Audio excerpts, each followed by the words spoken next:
Hello everyone, welcome to শিলামণি lifestyle. আজকের recipe হচ্ছে সবজি ভাজি, যা কিনা মিষ্টির দোকানগুলোতে সকালে নাস্তার জন্য তৈরি করা হয়। সবাই একবার হলেও বাসায় রেসিপিটি ট্রাই করে দেখবেন। এই সবজি ভাজিটি ভীষণ মজাদার। আশা করি এই সবজি ভাজিটা ঘরে রান্না করে খাওয়ার পর বাহিরে হোটেল থেকে আর সবজি ভাজি আনার প্রয়োজন হবে না।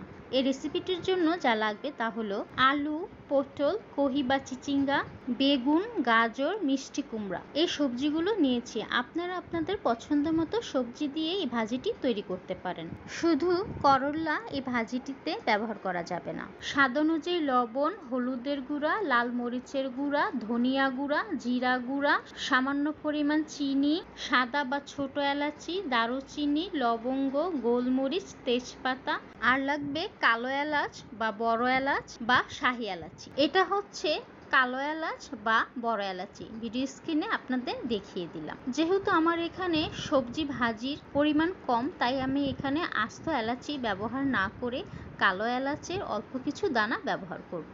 সাথে লাগবে 5 ফোড়ন, আদা রসুন পেস্ট, পেঁয়াজ কুচি আর ফালি করে রাখা কাঁচামরিচ। আরও লাগবে ধনিয়া পাতা কুচি। এখন সবজির সাথে ধনিয়া পাতা কুচি অ্যাড করে নেব। মিষ্টির দোকানের মতো সবজি ভাজির অথেন্টিক টেস্ট পেতে হলে সবজির সাথে এভাবে ধনিয়া পাতা মিক্সড করে রান্না করতে হবে। কড়াইতে সয়াবিন তেল গরম হয়ে আসলে এর মধ্যে পেঁয়াজ কুচি ও কাঁচামরিচ ফালি করা একসাথে অ্যাড করে দেব। 3 থেকে 4 মিনিটের মতো পেঁয়াজ ও কাঁচামরিচ তেলে ভেজে নেওয়ার পর যখন পেঁয়াজের কালার কিছুটা চেঞ্জ হয়ে আসবে আর কাঁচা ভাব চলে যাবে, তখন এর মধ্যে আদা রসুন পেস্ট, গরম মশলা আর 5 ফোড়ন অ্যাড করে দেব।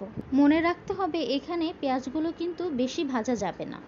এখন পেঁয়াজের সাথে মশলাগুলো 2 মিনিটের মতো তেলে ভেজে নেওয়ার পর সুন্দর একটা অ্যারোমা বের হবে। তখন এর মধ্যে স্বাদ অনুযায়ী লবণ, হলুদ গুঁড়ো, মরিচ গুঁড়ো অ্যাড করে দিয়ে 1 মিনিটের মতো কষিয়ে নিতে হবে।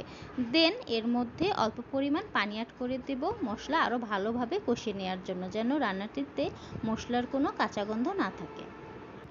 যখন মশলা কষানোর পানি কিছুটা শুকিয়ে আসবে আর উপরে তেল ভেসে উঠবে, তখন এর মধ্যে সবজিগুলো অ্যাড করে দেব। দেন 6 থেকে 8 মিনিটের মতো সবজিগুলো মশলায় কষিয়ে নেওয়ার পর এর মধ্যে পর্যাপ্ত পরিমাণ পানি অ্যাড করে দেব সবজি সিদ্ধ হওয়ার জন্য। সবজি ভাজির ঝোল যখন ফুটে উঠবে আর ঝোলটা কিছুটা শুকিয়ে আসবে, তখন ঢাকনা দিয়ে ঢেকে রেখে দেব সবজি সিদ্ধ হওয়ার জন্য। 10 মিনিট পর ঢাকনাটা এখন তুলে নেব। দেখতেই পাচ্ছি সবজির ঝোল অনেকটা শুকিয়ে এসেছে। এই সময় স্বাদ অনুযায়ী চিনি, ধনিয়া গুঁড়া, জিরা গুঁড়া অ্যাড করে দেব। সব কিছু মিক্সড করে নেওয়ার পর এখন আরও 6 থেকে 8 মিনিট অপেক্ষা করব ঝোলটা যেন আরেকটু শুকিয়ে আসে। যখন ঝোলটা শুকিয়ে আসবে তখন রান্নাটির মধ্যে আরও কিছু পরিমাণ সয়াবিন তেল অ্যাড করে দেব। আরও 2 থেকে 3 মিনিট অপেক্ষা করব। এরপর খুন্তি দিয়ে রান্নাটি নেড়ে দেব। একটি ম্যাশার দিয়ে সবজি ভাজিগুলোকে হালকা করে ম্যাশ করে নেব। সবগুলো সবজি ভাজি কিন্তু ম্যাশ করা যাবে না, অল্প কিছু ভাজি হালকা করে ম্যাশ করে নিতে হবে। এখন দেখতেই পাচ্ছি ম্যাশ করার ফলে সবজিগুলো হালকা করে গলে গিয়েছে। আরও কিছুক্ষণ অপেক্ষা করব যেন ঝোলটা আরেকটু ঘন হয়ে আসে আর রান্নাটির উপরে তেল ভেসে ওঠে। এই তো মিষ্টির দোকানের মতো মজাদার সবজি ভাজি রান্নাটি এখন রেডি হয়ে গেছে। Thank you everyone for watching my video and please subscribe my channel for more videos.